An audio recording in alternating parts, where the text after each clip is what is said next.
Cleveland Clinic, Florida provides individualized treatment plans for excellent outcomes of health problems ranging from the most common to the most complex, even in cases considered untreatable by others. Cleveland Clinic, Florida. Every life deserves world-class care. All right, welcome to the KVJ After the Show Podcast.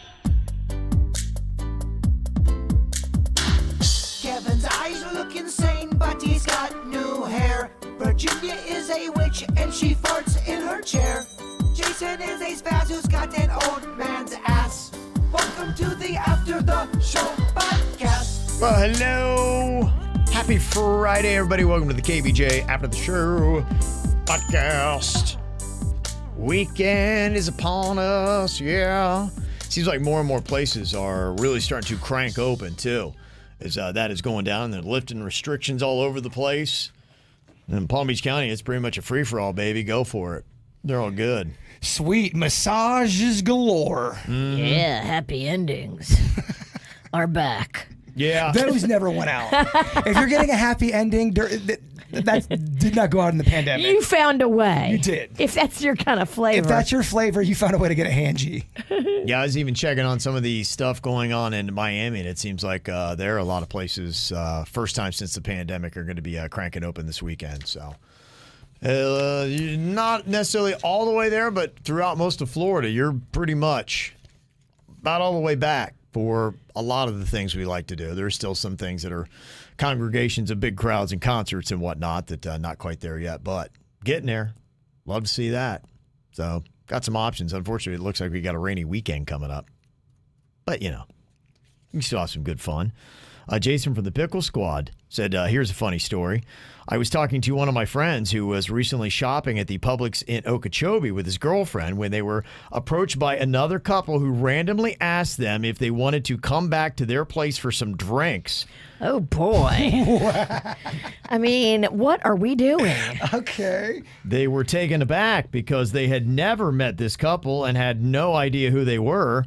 When my friend declined, the other couple was surprised and said, "Oh, we thought you were down, because of the pineapple." My friend had just purchased a whole pineapple and it was in their cart, but it was upside down for some reason. Apparently, in Okeechobee, if you are a swinger, to alert other potential swingers that you're available, you place an upside down pineapple in your cart and you walk around the store. The more you know. We've heard that. You also, that's how you tell the people that are at the right house for the swingers party, an upside down pineapple outside your front door. So that must be kind of like the little call without making it a thing. Oh, I'm going to be in Publix. I'm going to put the upside down pineapple. If there's any swingers in the deli section, they're going to get down. Damn. But if you don't know what's going on, it's very disconcerting to have swingers hit on you in Publix. If you're not down. Yeah. If you're not down, you're like, wait, what kind of signal am I sending? Right. What am I giving off in life? Why did you think this would be the move with me? Yeah. I would lose it. I bet there's a bunch of little things like that where in their community, whatever that is, like if we're talking about the swinging community, their secret thing is the upside down pineapple. So the people that's in that, they know. Well, if you've got kids, putting your pineapple upside down is actually the safe way to transport it. Because my dumb kid would probably try to grab for the top of the pineapple while sitting in the baby seat. And so I have to put it upside down so he doesn't grab it and poke himself. But is there like a secret 69 club where, if you have strawberries and blueberries mixed together, you see what I'm saying? I think it's the upside down pineapple. The more you know. Right. That's it. The more you know. And this is very interesting as well. Karen sent an email and said, Jaybird, I can't remember which one of them knows the 1973 movie called Soylent Green. I know Denny's is into it. He's got the movie poster on his wall at home.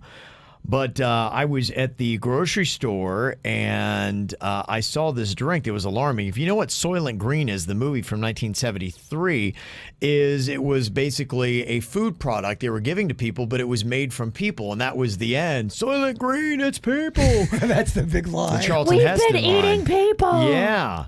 And I couldn't believe my eyes when I saw this today on the shelves. Somebody actually made a drink called Soylent, and it's green. Bum, bum, bum. Look at that. Oh, my. It's not a very flattering bottle. It looks like you drink that and you're going to shit. Your brain's out. Doesn't it? You're gonna shit for like 48 hours. Is that a shit juice? What is that? Oh, and it's mint chocolate chip. That could not be any poopier looking. That looks like what they give you at the hospital. It looks very hospital-like. It says a ready-to-drink meal, mint chocolate, naturally flavored, 20 grams of plant protein, essential nutrients. And that's Soylent Green. Are you looking to give your colon a workout? Yeah. Drink this shit. She said she looked up the movie Soylent Green, and it is set way in the future, the year 2022. Denny's played that for me when we got fired from Miami. We went on a whole big movie run, and he always was talking about Soylent Green because he had the poster. And he's like, "You're gonna like it, man. It's got a twist ending. I know you like twist endings." And the Soylent Green is people. It's so good. You loved it? I did like it, yes. Wow. Okay, there you go. One last little look. It's there. You can go buy Soylent Green, made from people. I liked the movie, not that shitty ass drink. Wow. How about that? They didn't do any research when they came up with the name. They didn't do any research on packaging Well, either. I wonder if they knew, and maybe they're doing a playoff of it. I mean, whoever's running this company did the shittiest research. Literally. Your packaging is broke down, and you stole the name of a cannibal drink. It is weird. Packaging does play a factor. There are some things where I'll look at it and go, I don't know, it might be great, but it kind of looks like shit, the packaging. Yeah. Okay. Yeah, so you're saying a no-go, bad idea on the product, huh? Definitely. Okay. What do you think about this for a prank? Thumbs up, thumbs down. There's a 24-year-old guy named Lee in Glasgow, Scotland, and he knew this 38-year-old dude, Stephen. He was going on a first date to this steakhouse. So his idea for the prank is the younger dude, Lee, calls the restaurant pretending to be the older guy, Stephen, before the date to set up a special dessert surprise. So when this older guy, Steven, is on his date, he had the server bring over a piece of cake at the end of the meal, and on the plate it had, "Will you marry me?" written in icing. And he's, got a secret little hidden video thing going on, and he wound up paying for the meal to say, that's on me. $180, I guess he dropped on the prank. He says it was worth it. He says it was a great prank, but apparently the girl was not amused, and there will not be a second date. Oh. Yeah. I don't know. I'm not sure if I can't figure out if I like that. I don't think I do. I don't think I do. Yeah. That's weird. Mm-hmm. I do like this, though. There's a couple in New Hampshire whose last names are Russell and Stover, and they got a ton of free stuff for their wedding from the candy company. That's awesome. Including a custom cake. That is kind of cool. Yeah, I remember that it'd be a fun bit if the times were different, but I remember this was in the 90s. And I was in Kansas City, and, I kind of was the Jason version of our, show. I was the guy that they would send out doing all these kind of weird escapades. The wild, crazy guy. Yeah. You probably didn't like it either. You probably didn't. Did you like it doing that? I didn't, honestly, I didn't mind it. I was in it. It was an interesting way to entertain. I had to usually make things happen. I didn't like it because the host was very degrading about it. That's where it doesn't work. If people are going to be dicks about you doing the goofy stuff and make you feel less than, you're like, dude, you're on the same show. You clearly knew about this. Don't try to talk down to him. Yeah, he called me Monkey Boy, and I remember one time which was a bad look now especially, but the bit he had was he strung me up in a tree and had people come by and beat me with oh my gosh. like pool noodles. And, yeah, you can't do that. And it was just, and I was kind of like up there, and I was like, all right, what is that part of it. Public flogging of anybody. We've done stuff like that with me, but the approach was different. I was into it. Right. The whole vibe is different. I would never want you to do something you didn't want to do. I wouldn't want to make it, Then why the fuck do we have 3 dirts of the day then? Yeah. You can leave. So I did that, but I went out, and the whole thing was, and I'm fascinated by this too, and I wish we could do this now, but just the times are different. Where I was going around, they had a rich neighborhood of Kansas City where all the rich people lived. It was like Shawnee Mission, I think is what it was called. So I was going around, and there was this really nice house. I just went up, knocked on the door, and it was an era where people would actually answer the door. This is in the mid-90s. And I went up talking to the people, and they were the Russell Stover candy people. Really? Yeah, that was what they did. And I remember going in there, and, this is 1997, and it was a massive house. And I remember they had speakers in their stairs that you couldn't see. It was like, oh, let's turn the radio station on. I'm like, where's it coming from? And the speakers are in the stairs? You couldn't even see them, and they had a picture on the wall, like a painting, and it was actually a speaker.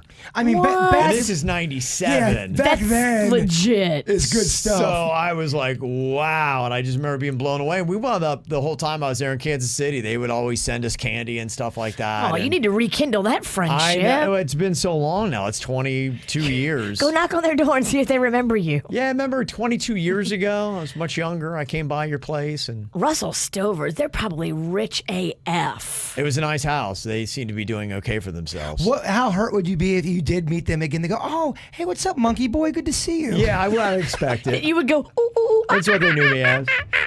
That wasn't your name on the radio, though, was it? No, a lot of times it was, yeah. That's bullshit. Well, and that was part of the problem, when I was in Kansas City, and I was going to leave Kansas City. I was going to come here to do radio, and I was very close with the guy who was my immediate supervisor, and he was like, look, he's like, how about I give you the show? You host, and we'll build a show around you. He's like, I think you're ready. I was just turned 25, something like that. And the guy who was the overall head of the station, because you have a programmer who runs the station and then the overall general manager who runs sales and all the other departments. He was this Texan. Name was Herndon. Herndon. Good name. Herndon had a full bar in his office. Oh, a full bar, but all it is 18 different bourbons. And the good old boys would come in on a Friday and they'd have drinks and they'd just shoot the shit and have a good time. That was Herndon. And Monkey Boy didn't get an invite, right? And he sat me down. He brought me in one day. He says, have a seat there, Monkey Boy. Oh, poor Monkey Boy. He said, so I understand your buddy John wants you to host the morning show. And the station was big. We had become the #1 station in Kansas City. So this is a big deal. It's a big move in your career. It'd be a big move, yeah. Ratings big as Texas. It'd be a huge deal. This was a massive station. We were currently on top of the ratings in Kansas City. You usually are, Monkey Boy. And he's like, I got a #1 station here. And I understand John wants you to captain the most important day part that I got. And he said, and everybody calls you fucking Monkey Boy. He's like, do you think that sounds like a good managerial decision? He's like, now I trust John, and John's a smart man. He's one of the best in our industry. But don't fuck this up for him. I'd hate to have to do something to John. And I walked out of that meeting and I went right into John's office. I'm like, I'm going to West Palm.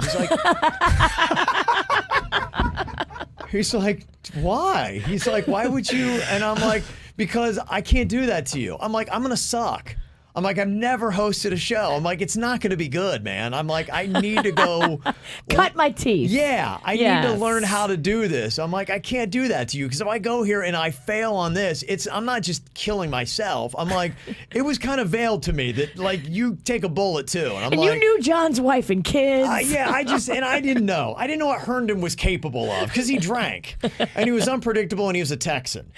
And so I just didn't know. He might not have done anything to John, but I just know that would have been an albatross John would have had to wear. And I'm like, I can't let you do that for me, bro. So I'm out of there. West Palm Beach was the first Kevin Ralston host gig. Yeah. I had, to that point, I'd worked up through, if people don't know, basically host, co-host, sidekick is how they typically label them. Virginia being co-host, you being co-host too now. But, when that position when we first started was more of like a sidekick. And Monkey Boy was a sidekick. Yes. I was the goofy, here I am sidekick. And I had worked my way up to co-host.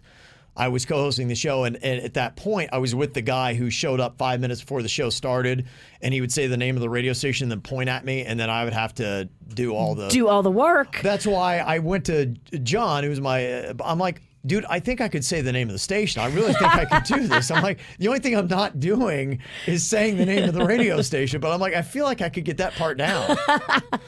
The hard part is when you're co-hosting. Right. When you first got to West Palm, were you just hosting by yourself before Virginia? No. Virginia came in with me. I mean, they hired me and then brought Virginia and I hired Virginia. Virginia came in, and we had a couple weeks where we talked and kind of got our ideas planned together. out the man in white and all that at Kevin's hotel. They put him up at this gorgeous hotel over on Singer Island. And I was like, wow, this is awesome. It's on the beach. It's so cool. In the beginning, I can see it being kind of scary. What was y'all's emotions? Not talking about the PD who didn't like you, just on a personal level, doing a show, being new to the area, never being a host before, and then going home and kind of reflecting. Was it stressful for you, or were you too young to even get the stress of it? I was excited, and Virginia and I have told the story. We had a program director that brought us in, and I don't know what he was expecting. I honestly don't know how bad we were. I'm sure we were bad. I'm sure we were bad, but he could have done so much different, and then we would have handled it different. It wasn't a learning experience with him. Was it the vibe that he felt like you guys were the unruly talent and he couldn't rein you in? Was that kind of? I don't know what he was getting, but all I know is I still have the mental picture in my mind, because we'd walk out of the studio and his office was right to the right, and I just remember every day I'd leave the studio, I'd walk out, and his head was in his hands, and it looked like he was trying to rip his hair out of his head. And you guys are how long into the gig at this point? This is weeks in. It started really quick. Pretty immediately. Okay. Yeah. Well, but the man in white, he totally denied knowing us. When the cops called him to confirm that Kevin worked for the radio station, this clown said he didn't know Kevin. How many? He told the cops that. How many shows into the gig would you say quietly to yourself, you go, I think I'm kind of fucked with this guy? Did it take? It wasn't that long? It was within a couple weeks. I don't remember specifically, but it didn't take long. He was encouraging at first, and that probably died after about 5 shows, and then it was kind of a battle, for that point on. I think probably for the good first year and a half. We kind of went around with him and just did not see eye to eye on what we thought was good. And I will admit, we have kind of a distinct style of how we do stuff, and that was what I liked about it. Was I never wanted to do and sound like everybody else. And I just keep winding up in jobs where they just want me to do and sound like everybody else. There's a lot of that in radio where you got to do the War of the Roses. You got to do this big. It's very where's your phone scams? It's very cookie where's cutter. Your second date updates, and yeah. Mm-hmm. I think eventually, though, some of the other management started to see that, okay, maybe there's some hope and promise with this Kevin guy. And they started to listen less to that boss and more to Kevin. And then it just started snowballing, Well, ratings do it. And, I've known that. Our show is a slow bake. Like, when you first listen to us, you're just like, what? What? And it takes a while. But the more you listen, it is just a weird thing. I've noticed, 20 plus years of doing this, it's an odd phenomenon with our show where people first time I heard you guys, I hated your show. And then it just kind of grew on me. I was like, okay, once you get the characters, it's a slow bake. It's based on characters. I knew that going in. I wanted to have real interesting people talking about their lives and just doing things that you couldn't believe. And I thought that would stand out. I would rather do that than some people who are boring in their real lives, but then they fake all this drama and they make up stories and it's all lies. That's the truth. I've always believed that the audience was smarter, and a lot of management throughout radio through my career has basically treated the audience like they're dumb. Like they can't tell the difference, and they're like, people don't know. Just go on ahead and lie and say that. And I'm like, I don't, in my heart of hearts, I feel like a phony and a fraud. I can't do that. I'm like, I legitimately want crazy people. Oh, yeah, and I legitimately want things to be going bad, to be talking about them going bad. Right. I don't want to make up, if my life is rosy. Well, you picked 2 crazy people that certainly can bring you lots of crazy content. None of this is fake. Well, the thing that I've noticed with morning shows, at least in radio, and correct me if I'm wrong, it's either a very bit-driven show where the personalities of the show really isn't driving the train. It's all the little War of the Roses, and it doesn't take a lot of personality to kind of execute those. You have the people on the phone doing that, and then there's shows that it's more about their lives a little bit, and that kind of drives the train. Yeah, and those seem to be the really 2 different categories of radio. And to your point, there are about 5 different types of radio segments, bits, your phone scams, your War of the Roses, your second date update, that they test very well with audiences.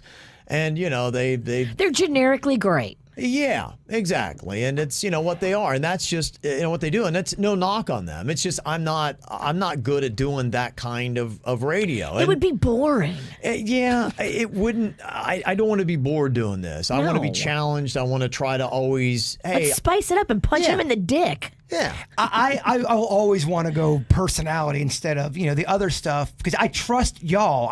We know how to talk and communicate with each other, and we can bust each other's balls. You get anybody new in the mix and you say a joke just to kind of have some fun, it can really, depending on the person, can go pretty awkward. Yeah. So our show is less polished. It doesn't have all those kind of other things. It just, I always wanted to be more real, and people just kind of talk, and naturally funny people just talking. To me, that was my formula on winning.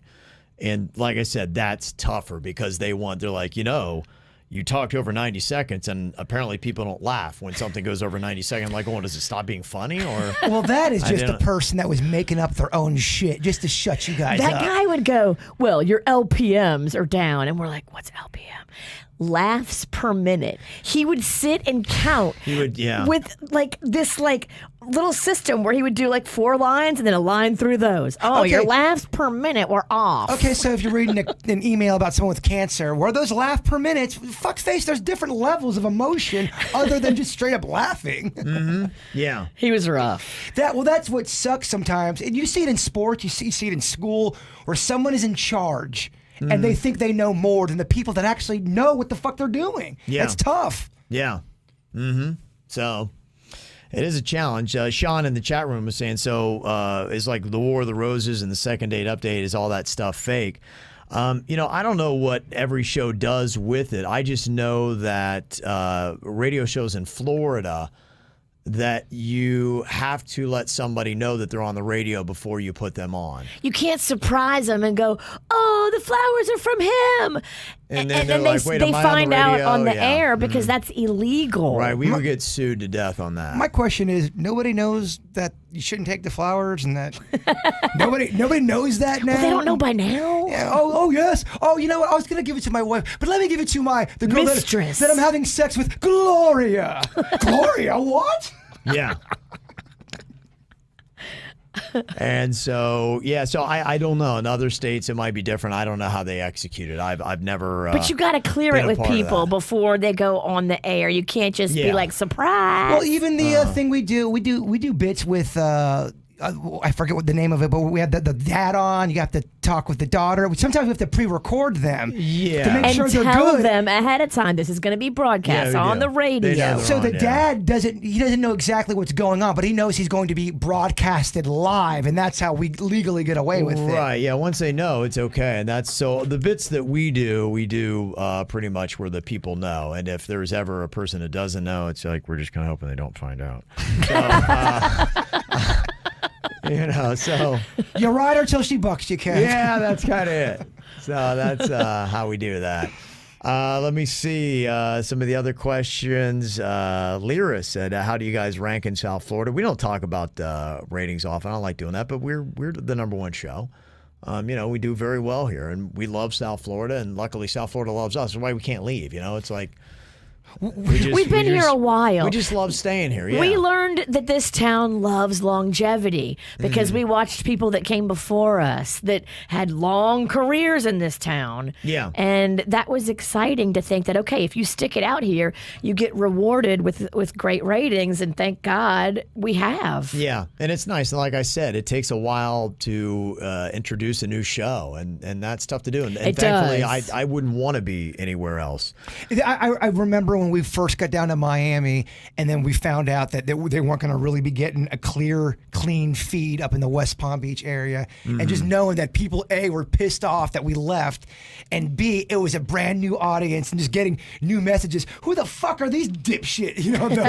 That takes a little used to. It does. It takes a while. It does for our show to kind of catch on. And it's good to go through that when you're young and naive, like we were at Wild 95.5. We were both 25, and when you're in it, you're young and naive, and it's your first time, and you're like, whoa, this is all so crazy and foreign, and we're learning as we go, and hopefully getting better each and every month. Once you've gone through that once, and then you face it again to go through it when you're older, It's very intimidating. Well, you just gotta get. Well, I don't know if it's intimidating. I would say it's more exhausting. I wouldn't say I would be intimidated by it. I was intimidated. I'd be tired by it now. It's just it's tiring. It's a beast, and once you do it, you know what a beast it is. When you don't know, you're just excited and hopeful for the future. Hope is a good thing. It Hope is. and youth are great. Hope and old is good too. Motherfucker wants to kill hope. Look, I'm just saying. I'm very self-aware. My ass is old. You're not old. I could not start over from scratch again. You're just aging quickly. I'm kidding. You look Down great. the highway of life. You don't look old. You fucking sound old. You don't look old. You look beautiful. Extra beautiful. Remember, that's the size. Extra you wear. beautiful. That's what size I wear, Kevin. Question from Alyssa had said there was a comment from Monday's show where Jaber was like, what is that, page 86 of the prep? I have some logistical questions about show prep that I've always wondered. Does Kev prep the whole show? Every minute. No, it's a template that I have that I got all the way back when I first started doing morning radio with a guy that used to work at Z100 in New York with a great, they really kind of started the style of radio that we did.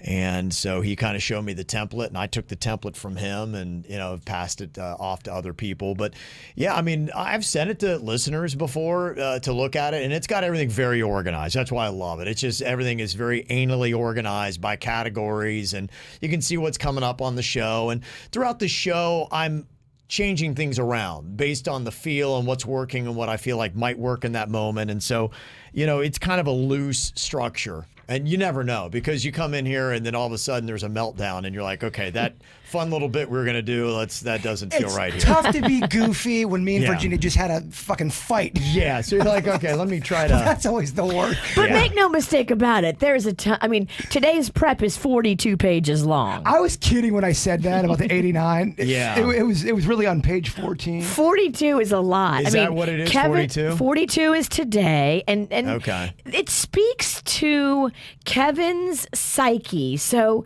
he does not want anything to go through the cracks or not be prepared. To him, that would be the worst case scenario as the host.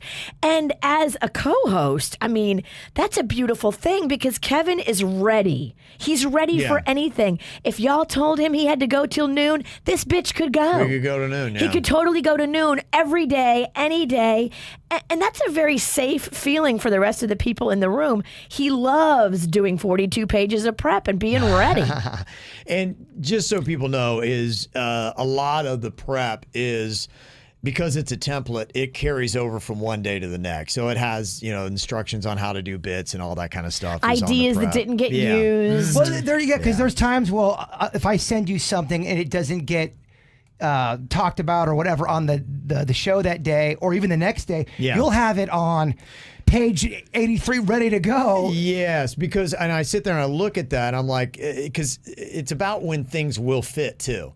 And often I'll be looking at it and going, that's not right yet. That doesn't quite fit. And then something will come up on the show. I'm like, now it fits. And then I drop it. I sent you something, I think, 2 months ago that we just put on the show yesterday. Right, yeah. That'll happen because I'm like, no, it's not. And then I was like, there's the moment. And then I drop it in there. Like when you bring up bread and then I happen to have a free loaf of bread for Jason right here in my purse. So that's going to be one of the times I defend our just not being very radio savvy. Yes. That was very funny to listen to because Kevin was ramping up, so prepared to talk But I got so excited when you said bread. She just You said the word bread. She couldn't help. She shut you down. I got bread for Kevin, did you know I had bread for him? That is something you're not going to hear on a lot of morning shows. A lot of people who listen to morning shows be going, yeah, that moment right there. But I got 3 separate emails about that moment saying people thought that was the funniest shit because it was so out of line. Because free bread never happens. And you brought up bread, so it's your fault. Well, Kevin's face, because he didn't want any kind of weird confrontation on the air. I could see his face go, what the fuck are you doing? I look at Kevin, but he's going to be cool. He's going to let you talk about your bread. I had to call out Kevin's emotions because he wouldn't do it Well, for you me. immediately have to then figure out, be like, okay, do I just completely abandon this conversation? And then what do I? That's why I have 42 pages of prep, because you're like going, okay, that just got torpedoed. Maybe I got to go into something else. I was in a tough place because it was very heartwarming. She got me bread. Yeah. But I knew it was the wrong fucking time to talk about bread. It was it was tough. Sometimes you got to throw a bread grenade. And yeah, I thought it That's worked. why you got to be prepared. I thought it worked. I'm sorry. That's why you got to be prepared. It really was awesome. I just got so excited. I mean, I never thought in a million years you'd bring up bread. You had a real moment. I did. I lost my shit. And this question, I think, kind of been answered. Is there a skeleton outline of the prep where the rest of the show members fill in their pieces? Viral audio, dirt of the day. Yeah, for the most part, stuff will be sent to me, and then I put it on the overall prep that kind of goes out. If there's Virginia has something that's happened, or Bird sends me some ideas every day. Bird goes through the viral audio. Virginia goes through the dirt, but then I kind of go through it as well, because there may be a topic that we expand on a little bit more outside of the dirt, or you never know. Sometimes Virginia's like in another studio, and you're like, the dirt's on. You're like, oh, okay. And Mama's pooping. Yeah. I don't think I've ever said that. Right. I don't think you've ever pooped here at the station. I have. Once? I would only go here if it was an emergency, and I definitely had an emergency in 2019 where I was like, oh boy. 19 got you? 19, the tail end. I don't know if it was after Thanksgiving. I don't know what happened. Well, we've all said it before. If we are pooping at the station, something has gone horribly wrong. Yes, I would not ever want to do it by choice, but it was by force. It was either going to be in there or in here, and you don't want that. Alyssa also asked, for the What's on Your Mind segment, does each person just think of something off the top of the dome, or is it included in the prep ahead of time? Yeah, that is the only moment of the show that is really just kind of a free-for-all, where that is not scripted. It's not on the prep. No, that's thrown to you guys, and whatever it's your chance to run free, Pony. So anything you guys want to bring up, I kind of like that, because I think there's got to be a little bit of a balance. I very much am about preparation, but I also believe in spontaneity, and that's the chance for that. I adopted that same little thing for Weird and Whatever. Mm-hmm. It's scheduled spontaneity. But it does. You always have something unless something better comes up, and then when you do, then you go with it. There's times where what's on my mind can lead to a segment or two after if it's good enough. Yeah, absolutely. You just kind of see what you get. Oh, somebody reminded me I unbuttoned my top button there. I got a golf tournament better. Somebody's like, all you need is a gold medallion to go to that chest, Kevin. Oh, take down a button. You want to impress them, don't you? Got a little loose during the show. I got to bring it. They'd be like, well, what's up with this guy? Yeah, you can't bring out them titties on the golf course. Nah, it's too much. Bad look. It's a great look, I think. Yeah, so there you go. I think on prep, that should answer all your questions, Alyssa. How we do it. So today we're going to be delivering pizza. I've heard it's going to happen at 6:30. Tonight, yes. Yes. What are we wearing since the pizza dresses aren't here yet? I know you have other pizza costumes. I do. I was going to ask you what you thought. I have pizza shirts. Okay. That might make you look kind of, I don't know, frumpy, or you can probably tuck it in. Are you saying I look fat? No, I think you look great. I think I'm fat, and my fat clothing is going to make you look frumpy. Do you have a pizza hat? Like those big ones that have like the round... I don't. No. And I feel very embarrassed by that. And Damn. I wish you would have said that off of the air. Kind of making me look like a pizza dick face. Are you wearing your pizza shoes and socks and all that? I'm going to wear the one that you guys have seen a lot, the onesie. I thought for the first round would be good. That is, out of anything pizza, that's my favorite. That's my best one I got. I do have that alien pizza jacket that one of our KVJ Nationers got. Yeah. It's right there. It's right here. I always wear it. It's got a pizza on it. Okay. I believe it was Megan. Yeah. Yeah, I Megan. can wear that. Okay, I'll wash it. It needs washing. Now, will we go live on Facebook? Yeah, I think we should. Don't you I think we Kev? should, yes, Yeah, definitely. I think that's the way to do it. I want to tell people it's coming so they can be ready for it. Yes, yeah. Today, 6:30. 6:30. And I think the people that won the pizza party, they know it's going down. Somebody too. in the chat room, I was just looking for it. I thought they had mentioned, hey, I won the pizza party tonight. So I don't know if that was just a comment or if that was legit, but I don't see it right now. But I thought somebody had said, hey, I won it. Well, I've got all the information of the winner. So we're hooked up. I know where it is. I Googled it on Google Maps. So retraction, because I feel like a dick. It was the Land of Oz in the chat room that got this for me with her son. Oh, yeah. Okay. Cool. It's a fun It's hoodie. I wear it all the time. So tonight is the first Power of Pizza. There's also one that's going to be coming up the 1st of November on the 6th, and then the 1st of Friday of December.